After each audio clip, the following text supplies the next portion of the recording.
Roedd bywyd yn Irac yn frawychus ac ymladd parhaus yno.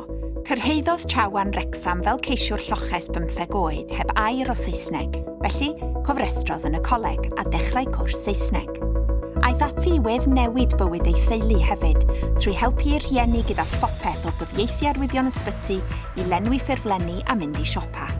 Law yn llaw ar cwrs Saesneg, dechreuodd astudio iechyd a gofal cymdeithasol, mwyn helpu i ofalu am bobl a gwireddu ei breuddwyd o fod yn fydwraig neu nyrs. Mae ei thaith ddysgu wedi sicrhau llais iddi eto. Mae Chawan hefyd yn aelod o grwpiau a fforymau cymunedol niferus, wedi siarad yn y Senedd ac yn defnyddio ei phrofiad mwyn helpu pobl yng Nghymru i ddeall anghenion ceiswyr lloches a ffoaduriaid.